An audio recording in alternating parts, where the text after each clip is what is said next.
Bonjour tout le monde, j'espère que vous allez très bien. Donc aujourd'hui on se retrouve pour une nouvelle vidéo. Donc j'ai décidé de faire un petit nouveau concept, je sais pas trop si on peut appeler ça comme ça.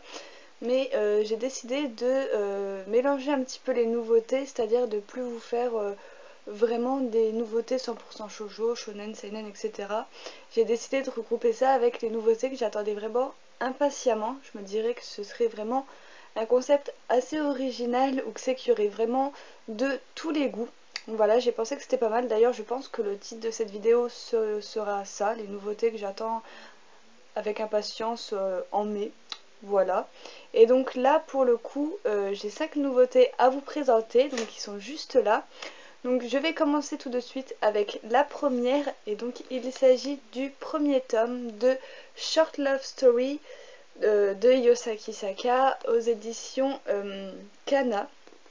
Donc avant de vous donner les détails sur cette œuvre, je tenais à faire une petite parenthèse car je ne sais pas si vous avez vu, mais ce n'est pas vraiment une série, je m'explique. C'est en fait des one-shots de plusieurs mangaka de shoujo, voilà, qui forment la série The Short Love Story.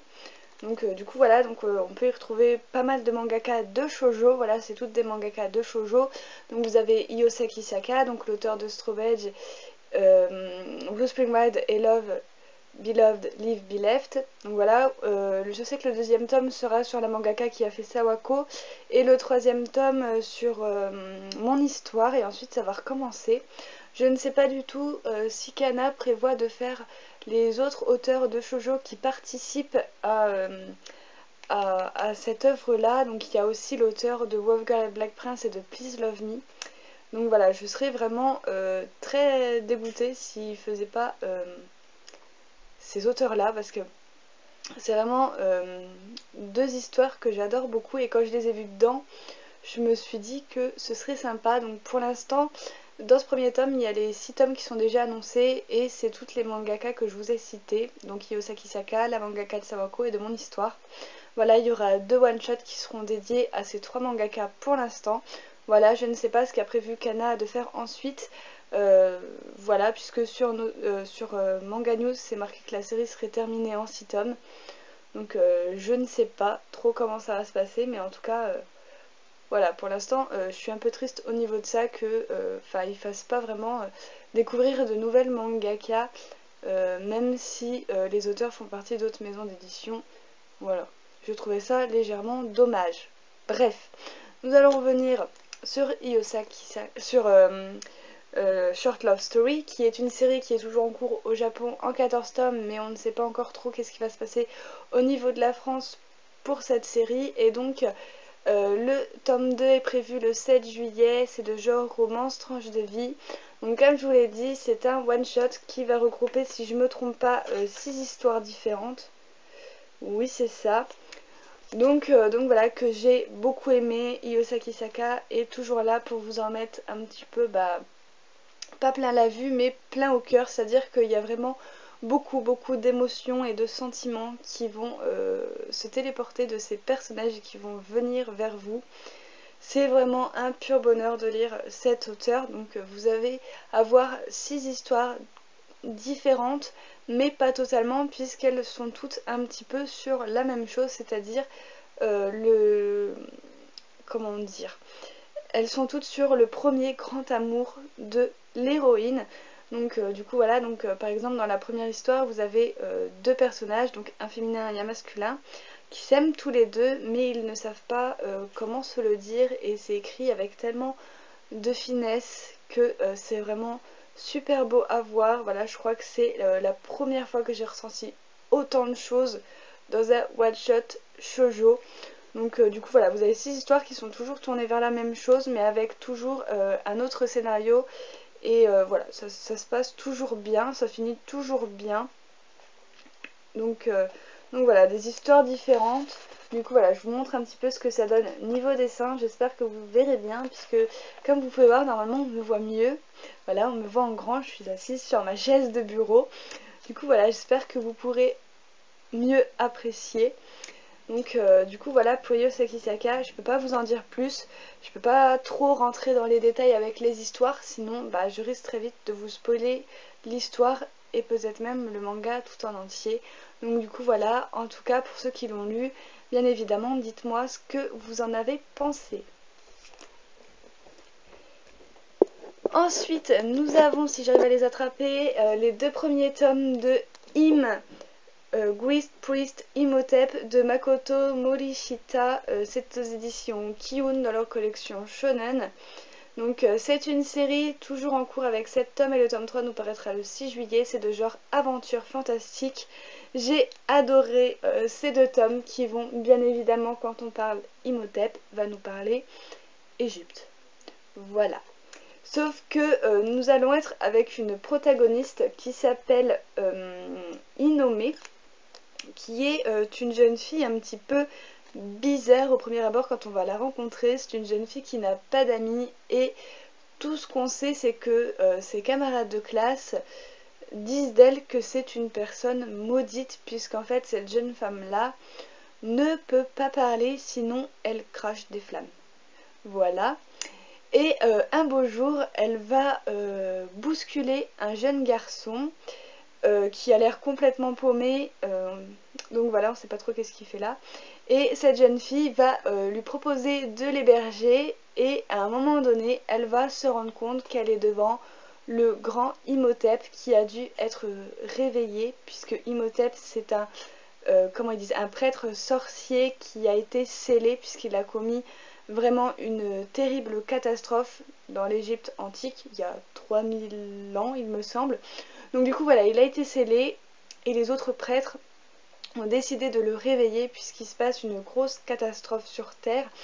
La Terre est envahie de Magai, donc c'est des espèces d'esprits ou de monstres qui prennent possession des sentiments des gens. Voilà, ils se servent de leur malheur pour leur prendre leur âme. Et donc voilà, Imhotep a été réveillé pour les vaincre et sauver les gens au passage aussi. Donc du coup voilà, donc Imhotep là-dedans il va un petit peu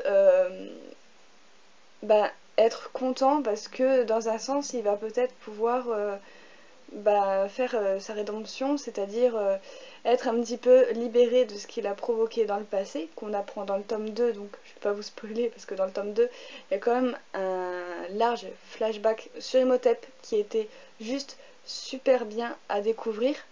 En attendant, j'ai vraiment beaucoup aimé ces 2 tomes.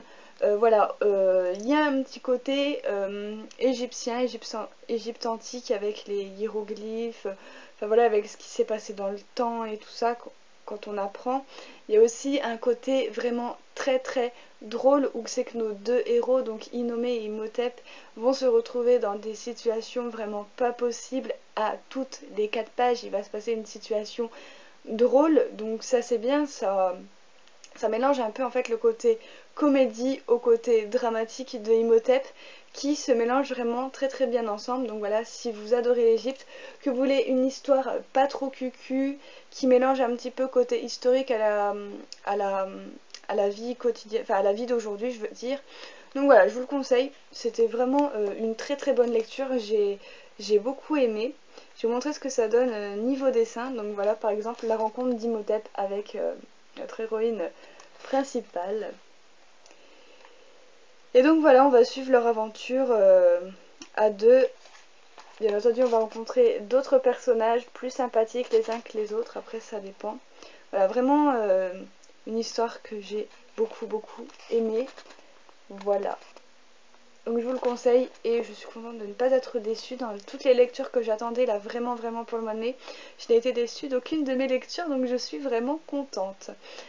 Ensuite, nous avons Pygmalion de Shiro Watanabe, c'est aux éditions Comico. C'est une série toujours en cours avec 2 tomes, mais l'annonce est tombée, il sera terminé en 3 tomes. Nous aurons le tome 2 le 6 juillet, c'est de genre suspense horreur et c'est un shonen. Voilà, j'ai oublié de vous dire, je n'ai pas du tout classé les mangas par ordre de genre, comme je faisais avant, shoujo, shonen, seinen, pas du tout. Là en fait je les ai juste classés du sens de mes lectures en fait. Donc du coup voilà. Donc on revient à Pygmalion que j'ai beaucoup aimé aussi. Donc là on est un petit peu dans une journée complètement ordinaire où c'est que nous allons rencontrer, je ne sais plus comment il s'appelle, je ne trouve plus le nom, ça va pas être marqué derrière. Voilà, Keiko, qui va partir sur un festival où c'est qu'il y a plein de mascottes différentes, voilà, avec son petit frère et sa meilleure amie d'enfance. Voilà, ils vont décider de faire une petite journée tranquille, d'aller s'éclater, s'amuser. En même temps, bah voilà, de faire profiter aussi le petit frère parce qu'il adore les mascottes. Donc voilà, sauf que au bout d'un moment, dans la journée, il va y avoir un message vocal qui va être dit et qui va être vraiment très très chelou. Et tout va chambouler à partir de là dans la vie de Keigo, puisqu'en fait, ces mascottes vont se réveiller, enfin vont devenir réelles et elles vont se mettre à attaquer tout le monde. Oui, donc c'est assez sanglant, mais du coup, Geiko, dans un mouvement de panique et de bougement de foule, il a perdu de vue son petit frère. Et donc il va décider de partir à sa recherche sans bien évidemment essayer de se faire dévorer par un monstre, voilà, par une mascotte effrayante. Donc du coup voilà, et pour moi, je vais m'arrêter là dans le scénario parce que sinon je vais vous spoiler, mais pour moi, vraiment, l'histoire va démarrer à partir du tome 2. Pour moi, je l'ai vraiment ressenti comme un tome d'introduction, c'est que voilà, on met en place les personnages et la situation. On arrive vers la fin où c'est qu'on a un suspense de fou qu'il ait juste envie de dévorer le tome 2. Donc voilà, moi je pense qu'avec la révélation de la fin du tome 1, on va vraiment rentrer dans l'histoire. Dans le tome 2, voilà, où c'est que, à mon avis, va y avoir des trucs de fou et des révélations en pagaille, vu que c'est une série en 3 tomes, à mon avis, l'auteur va essayer d'aller un petit peu vite. Voilà. Mais sinon, j'ai vraiment bien aimé, j'étais à fond dedans, voilà, j'étais presque à la même place qu'eux, où je me disais mais qu'est-ce qui va se passer à la prochaine page. Enfin voilà, c'est un tome que j'ai vraiment lu très très vite. Donc voilà, je dirais que c'était une bonne lecture, là c'était pas un coup de cœur, ni une très très excellente bonne lecture, voilà, c'était juste une bonne lecture, j'ai passé un bon moment, on a le côté gore qui est là. Je vais vous montrer un petit peu ce que ça donne au niveau des mascottes qui sont juste effrayantes. Donc du coup voilà. On ressent bien les sentiments aussi des personnages quand ils sont désespérés, quand ils sont sur le point de mourir. Voilà, ça j'aime beaucoup, voir la tête des personnages. Je vous en montre une deuxième avec le petit frère de Keiko qui est vraiment adorable et mignon au passage. Donc voilà, après reste à savoir qu'est-ce que Pygmalion. Voilà, puisque c'est un tout petit peu dit, mais pas trop non plus dans le premier tome. Voilà, qu'est-ce que c'est Pygmalion? Et surtout, qu'est-ce qui s'est passé ce jour-là? Donc, du coup, voilà.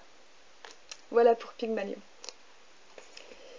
Ensuite, nous avons le premier tome de Plus jeune que moi, de Chihiro Hilo, des éditions Akata. Donc, c'est leur nouvelle collection de shoujo Feel Good, je crois, si j'ai bien compris le truc. Donc voilà, et donc c'est une série qui sera terminée en 3 tomes. Nous aurons le tome 2 le 6 juillet, c'est un shoujo de genre romance, tranche de vie, que j'ai agréablement beaucoup aimé, puisque le titre, c'est vrai que c'est un manga que j'attendais vraiment avec impatience, parce que les relations où c'est qu'on a des personnages qui ont une différence d'âge, et surtout quand c'est le garçon qui est plus jeune que la fille, voilà, je voulais voir ce que ça va donner, et j'ai été agréablement surprise. Donc on va rencontrer Miulo, qui est une lycéenne, mais qui est également, on va dire, celle qui prend soin de la famille. Voilà, elle a 4 autres petits frères dont elle s'en occupe très très bien. Elle est vraiment débordée dans toutes ses journées. Et un jour, elle va tomber sur un garçon dans la rue qui est malheureusement en train de réparer son vélo puisqu'il a déraillé. Et de là va s'instaurer une petite amitié entre eux. Et de là, Miolo, je crois que c'est ça, ouais c'est ça, Miolo, et ben va le prendre un petit peu pour son nouveau petit frère. Voilà, elle va gentiment l'accepter tous les midis dans sa classe pour qu'ils déjeunent ensemble, vu que Milo est la classe inférieure à celle de Moilo vu qu'il est plus jeune qu'elle. Voilà, ils doivent avoir 1 an d'écart je pense. Et sauf que le garçon, il est un petit peu sous le charme de la jeune fille et donc il va pas se laisser faire vis-à-vis qu'elle le prenne pour son petit frère alors que ce n'est pas du tout son petit frère. Donc du coup voilà, il va pas du tout se laisser faire, il va y avoir des situations un petit peu gênantes par moments, j'ai trouvé pour la fille surtout. Des situations attendrissantes, des situations drôles. Voilà, il y a un peu de tout, c'est un mélange de tout, voilà, c'est une fraîcheur, c'est agréable à lire, c'est détente, c'est tout ce que j'aime retrouver dans un shoujo. Donc voilà, j'ai beaucoup aimé et j'aime beaucoup le coup de crayon de l'auteur. Donc du coup voilà, je crois que c'est son premier manga, je crois qu'elle n'a pas sorti autre chose. Donc voilà, j'aime beaucoup le coup de crayon de cet auteur. Donc voilà. Et ensuite on va terminer avec le dernier que j'ai à vous présenter. Il s'agit de Toi et moi jamais de Mayu Sakai aux éditions Panini. C'est une série qui sera terminée en 5 tomes et nous aurons le tome 2 le 28 juin. C'est un shoujo de genre comédie-romance que j'ai bien aimé. Voilà. Je connaissais déjà la mangaka puisque j'ai lu d'elle les Rockin' Ivan que j'avais beaucoup aimé en volume double. Et donc je me suis dit que j'allais tenter cette nouvelle sortie puisque j'aime beaucoup le travail de l'auteur et surtout son coup de crayon, je dois bien vous l'avouer.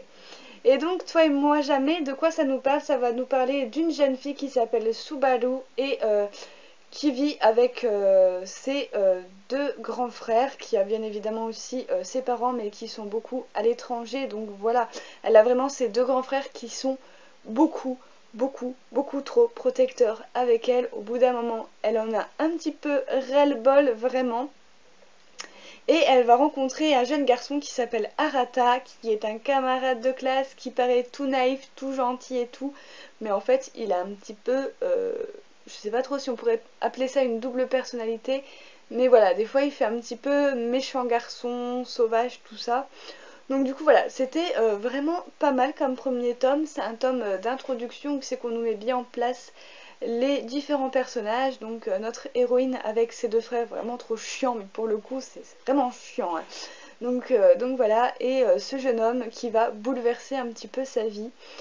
Et j'ai beaucoup aimé, il y a des situations vraiment trop délirantes avec ses 2 frères et sa jeune sœur. Et leur jeune sœur, donc voilà, vous avez le frère trop protecteur, le frère vraiment qui la colle mais de trop que presque elle en étoufferait la pauvre. Donc du coup voilà, c'était pas mal. Les dessins de cette mangaka, je les adore. Et voilà, il y a surtout cette relation qui va naître entre ces 2 personnages-là, où c'est que vraiment Subaru, elle sait même plus au bout d'un moment ce qu'elle ressent, parce qu'un coup il est gentil, un coup c'est le garçon un petit peu moqueur et méchant. Surtout qu'ils n'ont pas la même vision des choses, donc c'est un petit peu compliqué, et elle va se dire « Oh non, non, lui jamais, ça peut pas être mon type d'homme, c'est pas possible !» Donc du coup voilà, puisque bien évidemment cette jeune fille Subaru espère bien évidemment rencontrer le prince charmant. Voilà. Donc voilà, j'ai plutôt bien aimé et je vous dis les dessins de l'auteur, moi j'aime beaucoup. Donc du coup voilà, j'espère que ma vidéo vous aura plu. Si ça a été le cas, n'hésitez pas à mettre un petit pouce vers le haut, à me dire si vous aussi vous avez lu quelques-unes de ces séries ou à me dire si tout simplement je vous ai donné envie de les découvrir. Sur ce, on se retrouve très bientôt. Bye!